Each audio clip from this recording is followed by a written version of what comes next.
Hey guys, what's going on? It's schedule release day or week this week. Thursday night, they're releasing the schedule. I'm doing a video here. I got Josh from Who Day Nation. What's going on, Josh? Hey, what's up, Jeff? Thanks Not for having me much. on. No problem. Thanks for coming on. I'm doing this. Just let everybody know I'm not doing a live show today. I got some other things going on at 5 o'clock, so I won't be able to do it. So this is probably the only video I'll get out today. Maybe I'll get lucky and get another one. But we're going to talk about the NFL schedule release. And NFL Network or the NFL tweeted this out earlier today. It's like, who do you want to play in week one? I tweeted out, I think it would be cool because if you guys follow me on Twitter, NFL Network was having the Kansas City Bengals game on where we had the 3rd and 27, and the Bengals converted it. And I tweeted it out and kind of trolled Chiefs fans. I got a whole bunch of, I won't say hate, but, got some clap back, which I deserve. I understand. But I just said, I think with all that heat, I think Sunday night, Bengals Chiefs prime time first week. I think that'd be cool. What's your thoughts, Josh? Yeah, I think especially in a primetime matchup, that's why I like maybe not even week one because I'd love to see the Bengals Chiefs in a Monday night game. But week one, honestly, the more I think about it, like I want to save those big games for like prime time, and I kind of want to start week one with that kind of just coming out rolling, like Pittsburgh. Let's play the Steelers week one. You want an easy victory then, huh? Yeah, yeah. Let's go out and get some confidence, and then go into like week 2 or 3 against the Bills or Chiefs. I see. I don't know if I can totally see them putting us in prime time somewhere because we're coming off the Super Bowl. They like we're hot. We're a cool team. We got Joe Burrow. We got Uno.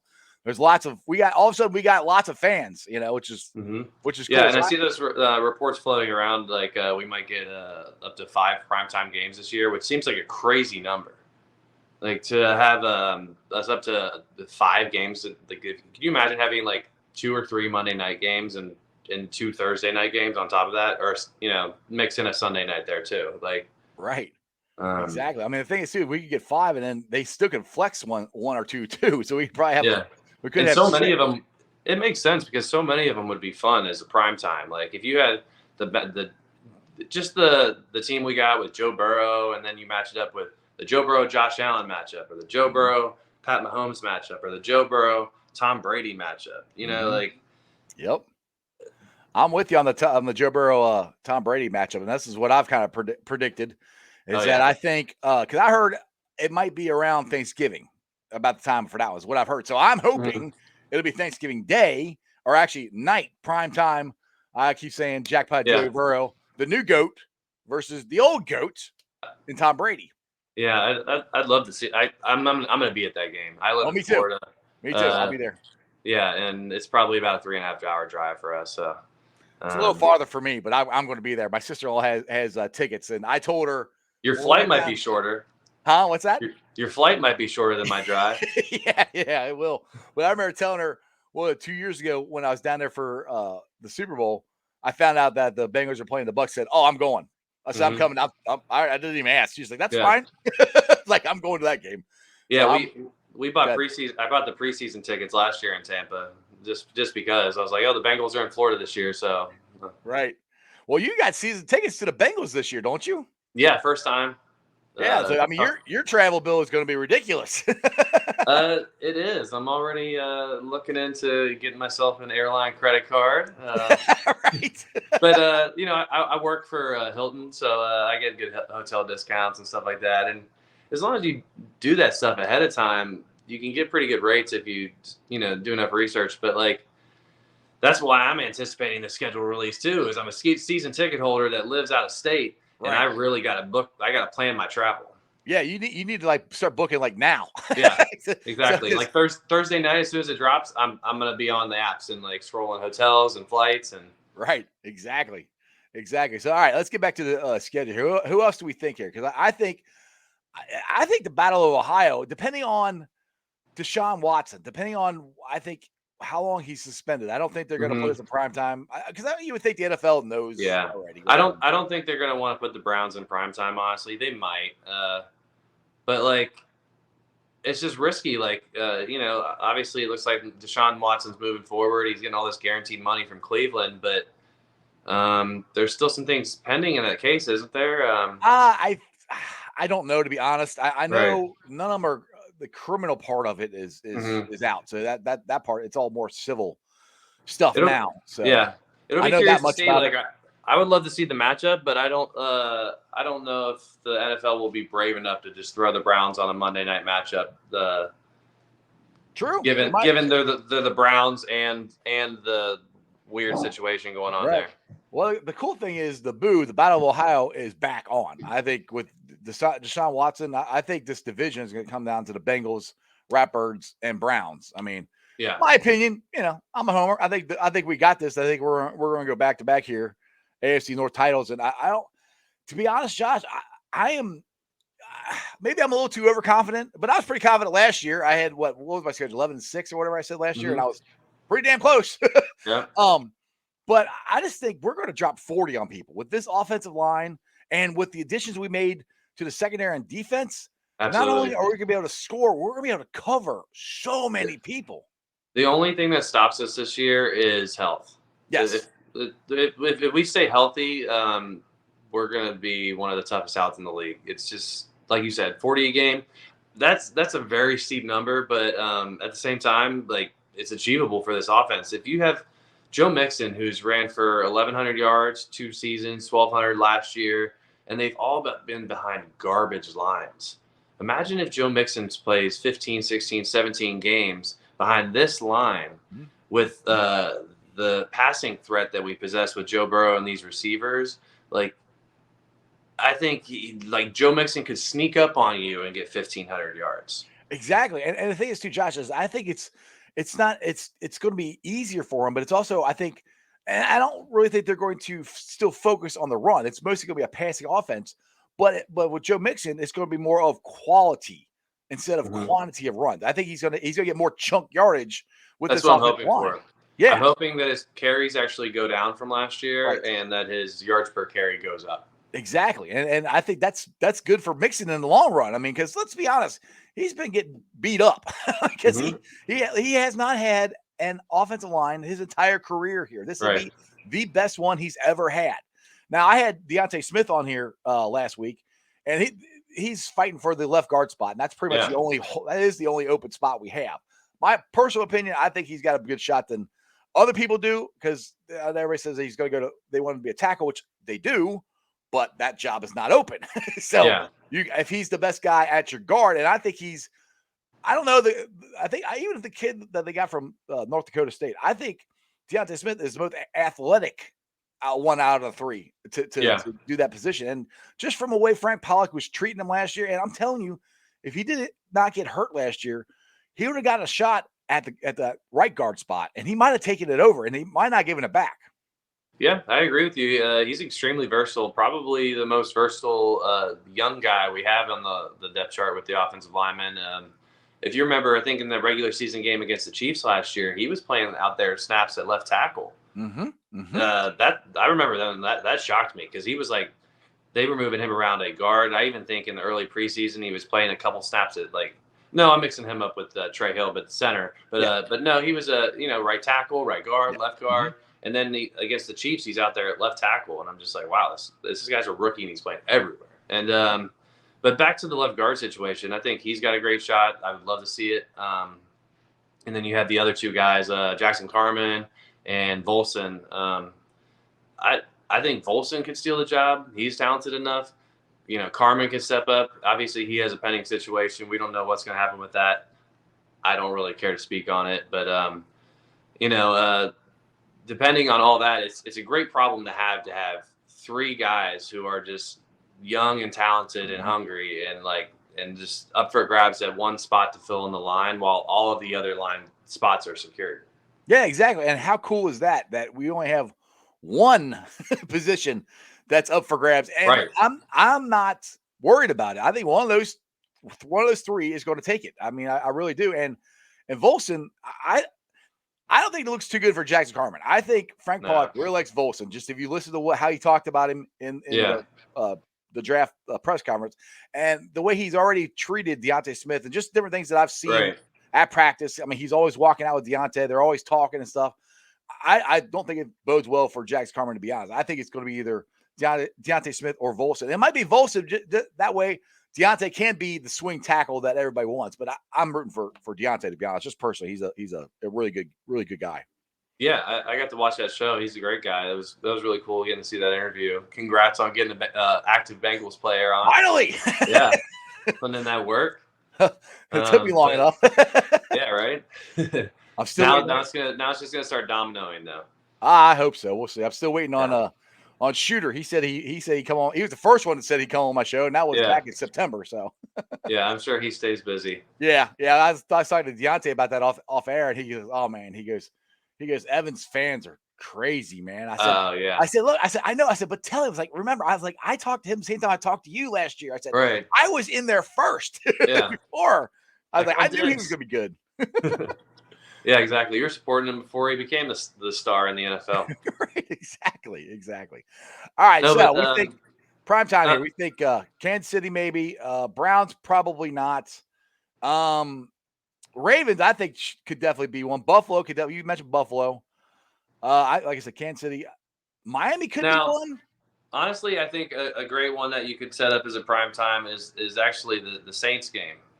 Oh, that's interesting because Jay Morrison doesn't think that when I had him on Friday because the Saints aren't that good. But right. Go ahead though. I kind of know where you're going with it, but go ahead. I get that perspective, and that's totally understandable. But we sometimes and oftentimes we get bad matchups in as far as talent wise in these primetime games. It happens. But I think with the Bengals and Saints, they have so many tie-ins with the LSU connection. Andy Dalton is now a backup quarterback in New Orleans. Like there's so many like intricate tie-ins with the Saints players have a bunch of LSU players. And then the Bengals do as well, obviously with Joe Burrow, Jamar Chase, the list goes on. And then we've seen how the fan bases have come together and almost like merged, and there's been a lot of transitioning Saints fans that have become Bengals fans. Mm-hmm. And not only like would it be a cool primetime game, but I think that's going to be a heck of a weekend as far as that's another one of my targeted road games.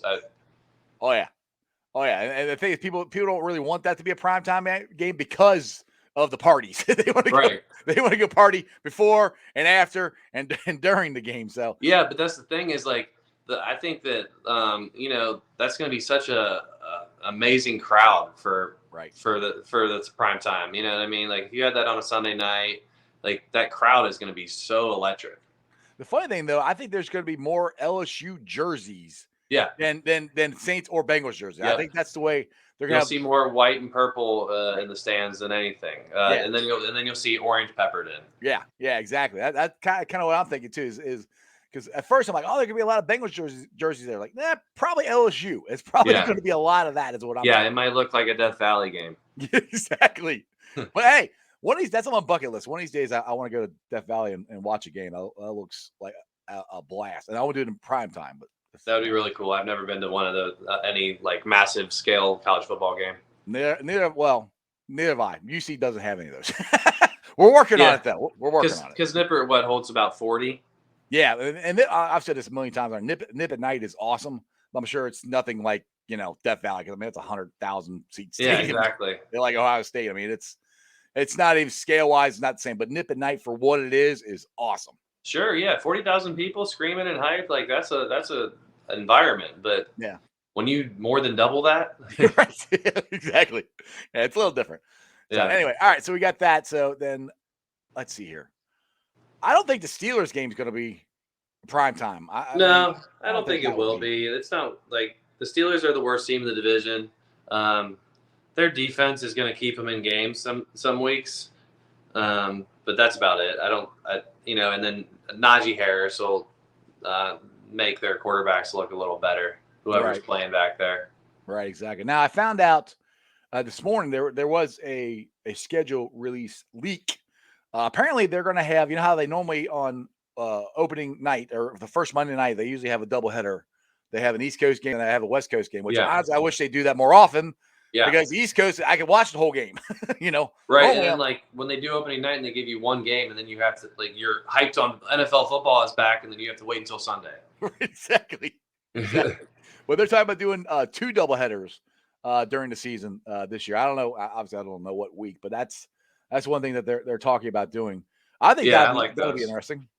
Good. No, I was just saying I like those double headers. I think that's a great way to do those primetime. Why not, right? Right. Exactly. And I think this is just of how the NFL is such a juggernaut. I mean, the NFL draft. I think Dave Lapham said this on his In the Trenches podcast. They drew more viewers over that weekend than an NBA playoff games, any NBA playoff games, any NHL games that weekend, and any Major League Baseball games that weekend. They literally blew them out of the water. And all you're doing is we're standing there watching a guy walk up and read a card. Unless Yeah. you're the guy from the Minnesota Vikings who stood up there for 20 minutes and they had to find yank him off of there. Yeah. I just The think pick that's is in. unbelievable. Go ahead. No, it's just like the pick is in. It's just like that's what we sit there. And Right. I feel like that they have been flashing up the pick is in on the screen earlier and earlier every year. Yeah. They'll put the pick is in. They'll have like 5 minutes of talking, then they'll go to commercial, and then they'll come back and the guy will walk out onto the stage and they'll announce it. They always go to commercial before the Bengals pick. It's always pick is in. Oh, we're gonna go to commercial. What? Right. Come on. And they sit there and the pick is in thing on the bottom of the screen gets you so like ready. You're like, all right, here we go. And then you're just waiting. Exactly. And now we got the schedule release. Like, dude, we're doing a whole show here on the schedule. The schedule. Yeah. I mean, it's just amazing the stuff that we get excited about now because we miss football so much. But I do. Yeah, absolutely. The NFL is just like you said. It's a powerhouse, and I'm anxiously waiting Thursday, probably more than I ever have, being a season ticket holder. And so I'm ready to go. I plan on doing a reaction show as well, doing my first podcast. Yeah, let's get that. Is that what your first podcast is going to be? Yeah. I do a reaction show either Thursday night or maybe like Friday morning or something. Awesome. Talk about the schedules. So, man, just tell everybody what the podcast is going to be called and your Facebook group that you started and everything. Absolutely. So all the pages and where the podcast comes from is WDN Today, like you see there by my name. We're on Facebook, Twitter, YouTube, TikTok, and Instagram. Same handle everywhere, easy to find. Bengals content. I make memes. I make posts about Bengals news. I create conversations about it. And now I'm going to start putting out a podcast with it. Yeah, it sounds like fun. I'm really enjoying everything you've put out there. I mean, because you started with the Facebook group Who Dey Nation. Now you're breaking off.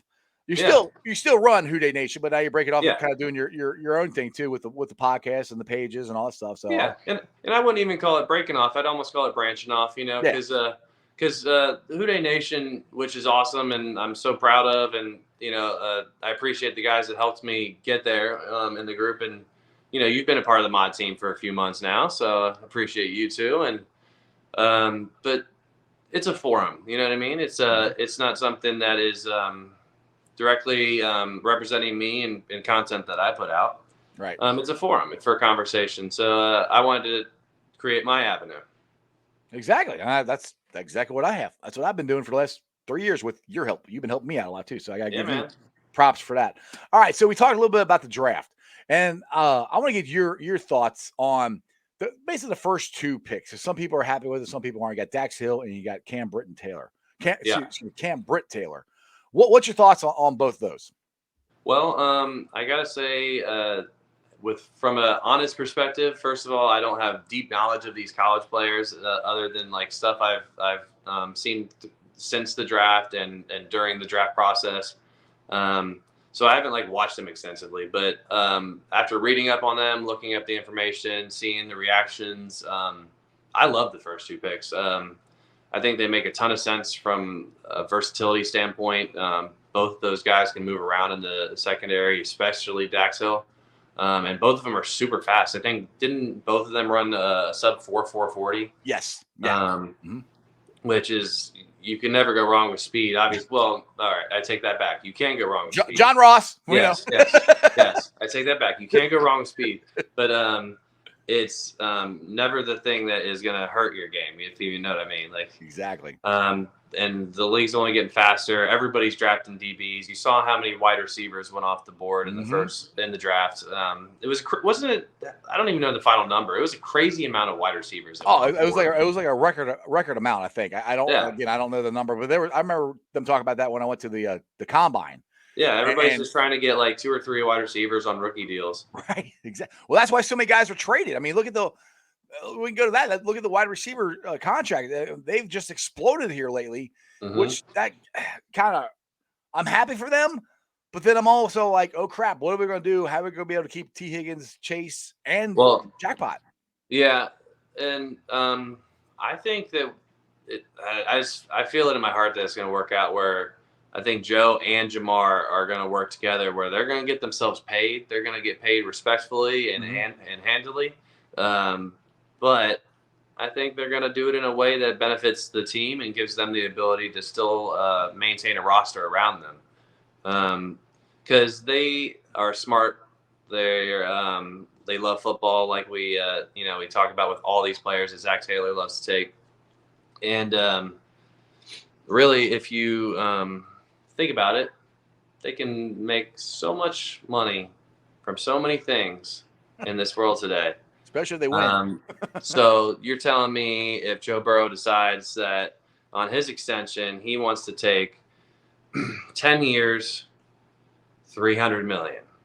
Now, $300 million is a pay cut for Joe Burrow, but it's $300 million. Now, let's say Jamar Chase in his extension, he takes 5-6 years at a 20 million, 21 or 22 million a year salary. That's a pay cut. It's good money though. Yeah, that's a pay cut from what he will deserve. But that's fantastic money that he'll be more than enough wealthy with, and he can live next to his best buddy Joe Burrow, and they can be Hall of Famers together for their whole career. And they have money left over to sign T. Yeah, exactly. And then they have money to sign T. They have money to sign all these players. Maybe not, obviously you have to make decisions. I think that it seems like Jesse Bates might be the odd man out. I wouldn't be opposed to bringing him back, but I just don't want to break the bank for a safety. I agree with the Bengals' philosophy on that. Yeah, me too. I hate it because I love Jesse Bates, I'm not mad at Jesse for trying to get as much money as he can. I totally understand it. But I agree with both sides of it. Yeah, I get it. I get it from the Bengals perspective, and I get it from Bates' perspective. So I'm with you. I think that this probably will be his last year. I mean, there is some thought that the safety market is coming down. There's not as much money out there for safeties as there was. But at this point, I think Jesse Bates and his agent are dug in and they're not moving. I saw people trying to compare that with the safety market coming down and talking about Tyrann Mathieu. And when he signed with the Saints, he got like 3 years, $33 million. And they were talking about how that could have been like pulling it down a little bit. And I disagree just because Matthew's 30. Yeah, that's Bates exactly is 25. It's a different pay period. Exactly. I completely agree with that. People are saying that. I'm like, it's not even the same thing. I mean, unfortunately, Tyrann is on his way down. He's on the back end of his career. Jesse's still on the front end of his career. So, and he's going into the perfect age group to get his money and for people to get his most productive years. Yeah, it's both ways. I don't disagree with him wanting to get paid where he's most deserving, but also the Bengals have to make a decision where they have all this talent on this roster and decisions to make, and maybe they think that they can not totally, but somewhat replace that production for less than 17, 18, 19 million, 20 million a year, whatever he's trying to get. I could see it. Maybe that was the issue, that maybe Bates' agent and him were pushing for close to 20 because of projected expansions and salary cap and this and that. Well, I also think it has a lot to do with, guaranteed money. That's the big thing now. Everybody's getting guaranteed money, which has never happened before, but now guys are getting it. And I personally think that's a lot of it too. Not necessarily the amount of money, but how much guaranteed money. And that's where I don't think the Bengals never guaranteed anybody anything. I mean, I think Joe Burrow is going to be the first one to get a guaranteed contract, to be honest. but that's where I don't think the Bengals are willing to go there for Jesse. I think they're willing to give him a fair market value, but I don't think they're willing to guarantee anything. That's just kind of where I think Right. it is. Just from Why just would being you on want top. to guarantee him 30, 40 million? And then after this season, he rapidly declines or Right. experiences, God forbid, some kind of injury. Right. Um, and that happens. And I get the players because on his end of things, he's looking for that guaranteed money for the same reason. Right. Pay me now. And I don't know. I see both sides of it. Sometimes I think that like what seems reasonable is like 50% guaranteed, where like you're like paid half up front, and then like once you actually earn it, Mm-hmm. you get the rest. Right. Right. Yeah, exactly. And that's kind of where they're at. And like I said, I really do think he's this is his last year, which, like I said, it stinks. But I mean, I think this is going to be Mixon's last contract. I think it's going to be TB's last contract. They're just guys that we're too talented. We cannot Well, keep everybody. yeah, and Boyd probably is depending because we gave him a pretty solid extension where he made, I think, over 40 million. Mm-hmm. So he might get into that age bracket by the time he's a free agent again, where he might be affordable for us depending on what he wants to take. You know what I Right. mean? True. If he wants to take something I'm just spitballing, but like in the 6-7 million range or something for 2 or 3 years, I think we could make that happen. Yeah, exactly. And it could be, but I mean, you also got I'm just going by. You got Joe Burrow. Just this next year, I think this is year 3. So you got Joe Burrow, you got T Higgins, you got Logan Wilson. All 3 of them are coming up at the same time. And to me, all 3 of those guys are keys. You have to keep all. I mean, I hate to say he's a little more replaceable since we have Chase, but he's really not. I think those 2 go hand in hand. I think you really need to keep both of them. So I don't really like saying that, but you could look at it that way. But I do think that Logan Wilson is a key to our defense. I think last year, if he didn't get hurt, he would have made a Pro Bowl last year. So that's where I think he's on the up trajectory, and I think he's going to be one of the best linebackers in the league. And that's why I think he's a key to a guy that we need to keep here moving forward.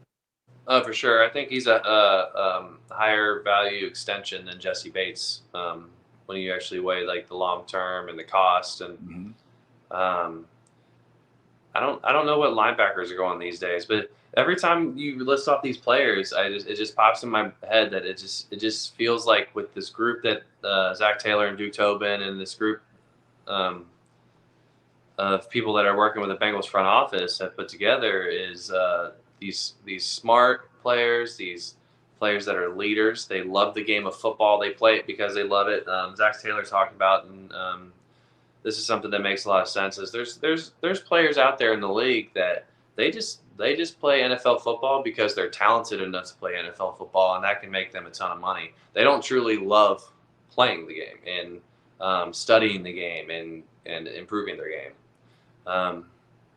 So we're drafting those guys 9 out of 10 times now.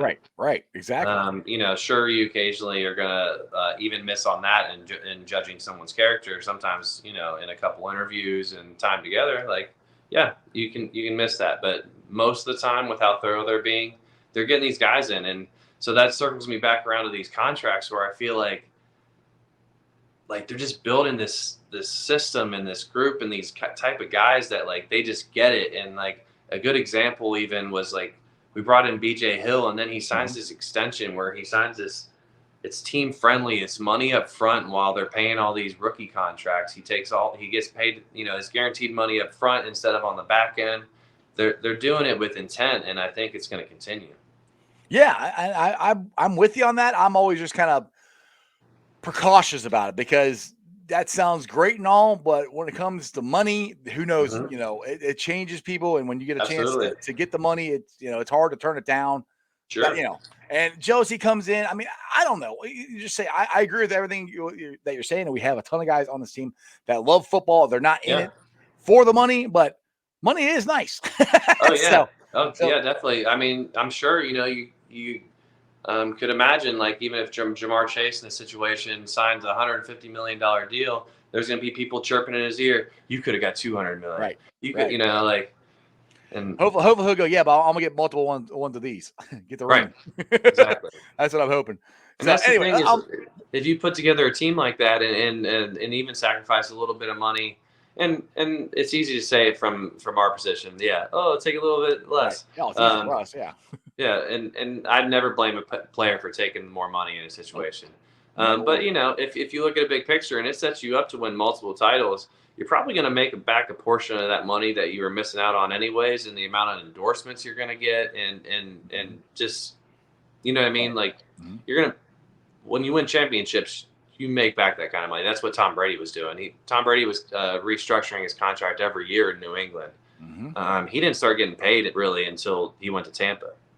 Right, like actual money, like he should be. Now I say this, I'm never going to be upset with people for taking more money, which I'm not upset. I just don't understand it, and I just popped in my head after I said this. Is CJ Uzama, and it was a little bit more money than the Bengals offered him for what Yeah. I've been told. I don't know officially, but I know it's I don't think we'll ever know officially, but from Right, and exactly. Who's to know officially with that? right, but that's where I'm kind of like I still that one still shocks me that he left, because Yeah. he's one of the guys. He's a team-oriented guy. He started Why Not Us and all this stuff, and big locker room leader. And that's one that just I was surprised he was gone like in the first day or two. I'm like, really?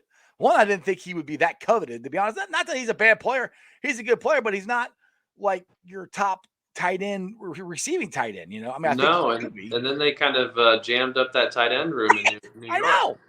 Yeah, they got 3 other ones. I got 3 total in there now, which I'm like, But like this just popped in my head that like I can see like him going there, and being a similar type role that he played here this season. I'm not saying the Jets are going to go on a Super Bowl run, but I do think that the Jets might be a team this year that are like the Bengals in a way where they sneak up on people and everybody doubts them and thinks they're going to win 3 games, and then maybe they're sitting at the end of the year with 8 or 9 wins. right. Because they got a lot of talent this offseason. And Well, they who's got to say sauce, that baby. Zach Wilson doesn't take a step up at QB? And they But got yeah, sauce. it was an interesting choice with Uzama. Yeah. I obviously he's a huge fan favorite.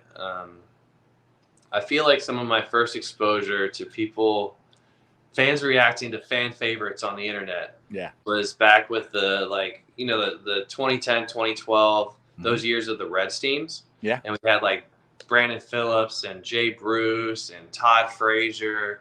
And eventually that got to an end and we had to get rid of all those guys because they weren't playing up to the money they were worth and we weren't winning games.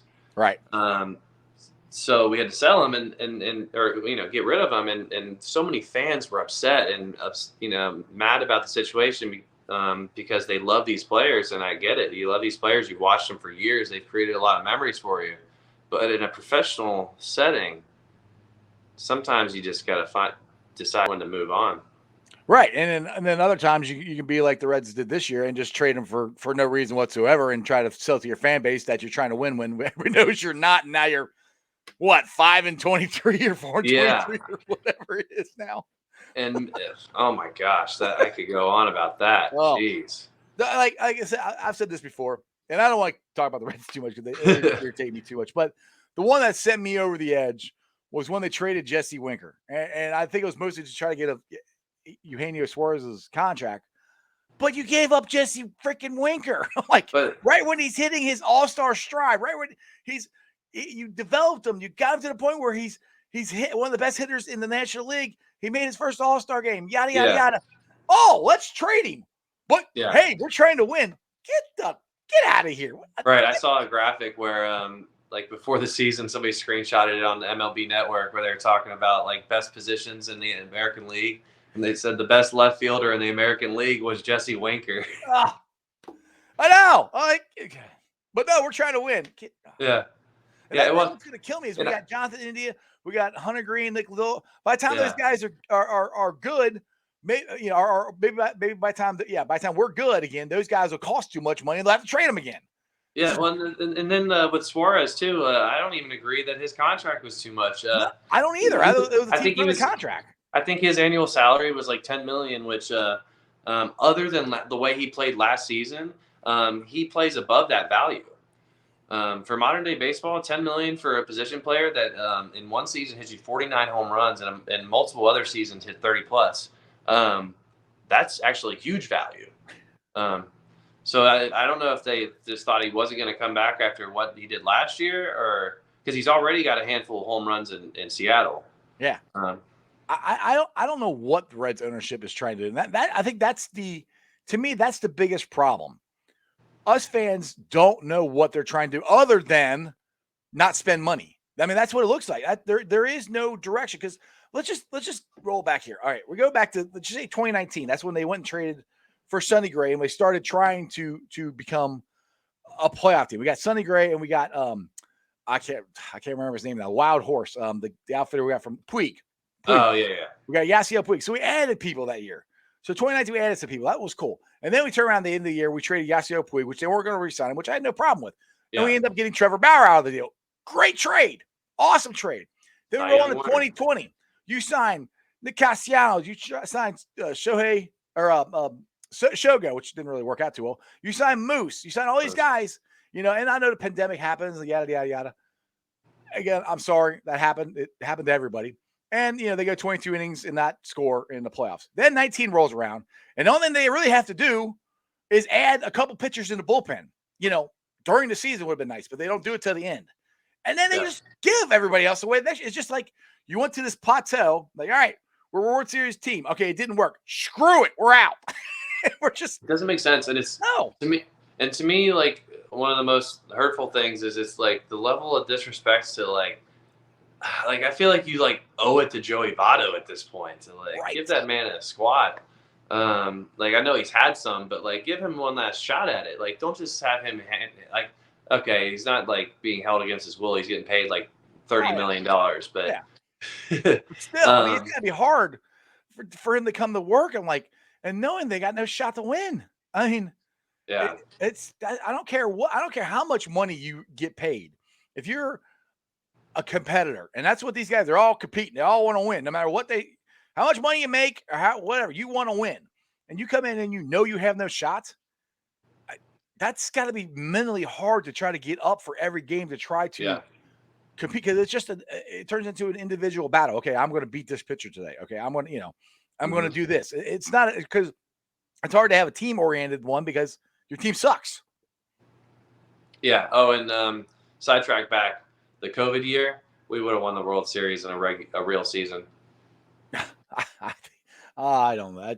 That year, that one was so messed up. I think we would have won the World Series in a real season of the COVID year. That roster was stacked. That roster was stacked, but our offense never got on track that year. That was the biggest. No, but no, nobody really got on track. Not just from a grand scheme of things, the year was weird, and there was a lot of players that had bad averages that were outliers in their careers, not just in Cincinnati. Right. Well, that's my point. Now, I'm not upset that we didn't sign Trevor Bauer. I knew we weren't going to be able to afford him. And that's the thing. I'm not asking you to spend. And obviously, that worked out for us. Yeah, exactly. Yeah, right. So I'm not asking them to spend stupid money, but I just what I thought they were doing back in 2019, 2020 was, okay, we're going to add a guy here. Okay, that guy costs too much money. Okay, we'll let him go. We'll sign this guy who's cheaper but could be as productive or whatever. Mm-hmm. And that's kind of what, I hate to say this, but what the Tweety Birds do, the Cardinals do. Okay, we're not going to afford that guy. Then we'll go get this person, or we bring this person up for the minors. They can mix and match it. Yep. They're always competitive. That's what I thought we were trying to do. And then we just said, screw it. And it costs too much money and we're out. That's just what it seems like. That's the plan. Yeah. Phil said, screw the fans. That's what it feels like. It doesn't feel like he said it. Where are you going to go? I'm not going to the stadium. I'll tell you that. I mean, he basically was in the current economy, this is just how we're going to spend. Okay. So you're not spending. Yeah. We're not. And Reds fans we don't expect you to spend like the Yankees or the Dodgers, or the Red Sox, but can you spend 50% of what they're spending? Right. That's all I've been saying. That's all they need to do. Okay, I grew up in the 80s and 90s, and Marge Schott owned the Reds. And you can say whatever you want about Marge Schott and all her history stuff, but I'm just talking about her as being owner of the Reds. Sure, yeah. And being competitive. She spent money. We always had a competitive team. Always. When she owned the team, we were always in. And we signed free agents. We kept our own players. We weren't spending like the Yankees. No. Right. We didn't. You don't need to. You know, that's kind of my point. You need especially as a baseball town, you know, like Castellanos wanted to stay here. He wanted to play here. You saw that interview. That interview kills me. The fact that they were like, they just lowball you, and he's like, how would they know they couldn't afford me if they did not send me an offer? Like, exactly. Which just tells, like, that screams I would have taken a pay cut if you guys would have even contacted me. Or he would at least considered it. Right, at least consider it. Yeah, he doesn't know what he would do. Yeah, because he said, I can't make a decision on something that there was no offer made. He goes, how do they know they couldn't afford me? Is what he said. And he's one of those guys that's just a ball player. Say you offer him 5 years of $20 million, he's probably like, where do I sign? Like, yeah, and and if you remember his first press conference when he got signed with the Reds, and they're like, what do you want to do? He goes, I want to win. That's it. Castellanos wants to win. That's what we want to do. We want to win. That's why we love the Bengals so much right now, because it looks like all they want to do is win. And that's all a fan base wants, is have a chance to win. Yeah. And when you don't, I mean, look, since the stadium GABP opened up in 2003, we've went to the playoffs 4 times. That's it. That's the only times we've went. That's pathetic. And if you guys remember, you were still living here at the time, Josh, I think. Mm-hmm. They were talking about, 2023, we're going to be a good competitive ball club. That's what they kept saying. Yeah. Or not 2003, we're going to be a competitive ball club. Well, we weren't. We stunk. Oh, yeah. We weren't even get to like 2010. I mean, so I get so tired of hearing this. Oh, we're going to be good at this time. Oh, we're going to be good at this time. I'm going to steal this line from Lance McAllister. Sometimes you don't pick the year picks you. Mm-hmm. And that's what happened last year. That's what happened last year with the Bengals. Yeah. Yeah. It just sometimes happens. And when it happens, you got to grab onto that lightning bolt and ride it for all it's worth, because you never know. It was just because along the way, they were doing all the right things too. Right. Exactly. Yeah. So, anyway, Josh, you've been on for almost 40-something minutes. We got sidetracked with the Red Sox, though. Yeah, I know. Oh, I like that. I like that a lot. Yeah. That's cool. So anyway, tell everybody about your podcast you got coming up again, and anything else you want to plug before I let you go. The page is WDN Today.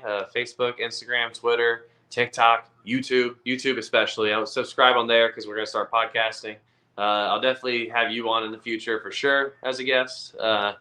Trying to have a lot of guests on for good football conversations, Bengals conversations primarily. We'll get sidetracked on Reds. Yeah. I go all over the place. That was enough Reds conversation for me for the week. It's Monday already. Exactly. So I know. I'm anyway. I'm going to do my first podcast probably either Thursday night after the schedule releases or Friday morning. Do some reaction, talk about it, maybe talk about some of the games I'm planning to go to on the road. I told you a couple of them: Tampa, New Orleans, and Dallas looks like a cool one. Their stadium's amazing. So that stadium is ginormous. I've seen the outside of it, never the inside, but it's unbelievable. I've actually been able to be a guest there, not at a sporting event, but an entertainment event in the form of WrestleMania. Oh, nice! Oh, did you see? I don't even have the picture on here, but I met Jay. Is it Jay or Mark Briscoe? You know who the Briscoe brothers are? Yeah. I met one of them. It's the one without the teeth. I don't remember if it's Jay or it's Mark. I think they're from like Louisville. Yeah, well, they were doing a show here in over in Kentucky, and we were at the Revolving Restaurant for my mom for Mother's Day, and they had me walking by, and I was just like staring at him. And all of a sudden, he stared back at me. He's like, "Hey," I'm like, "Hey, how you doing?" And I'm like completely starstruck because I was going to say, "Hey, you want to come on my podcast sometime?" And all I got out was I took a picture with him. That's hilarious. So, yeah. So. But WDN Today on all of those apps or social media platforms. Definitely just subscribe and follow. I've already got over like 600 followers on Twitter and Facebook. There you go. Only just been posted a month. Haven't even started the podcast yet. Hey, that's a good start, man. Yeah. So I'm excited about it. I'm definitely excited to have you on as well. I'll be there anytime you want, brother. Yeah. Thanks for having me on. No problem, Josh. You take it easy, and we'll have to do this again sometime. Absolutely, man. Who day? Who day?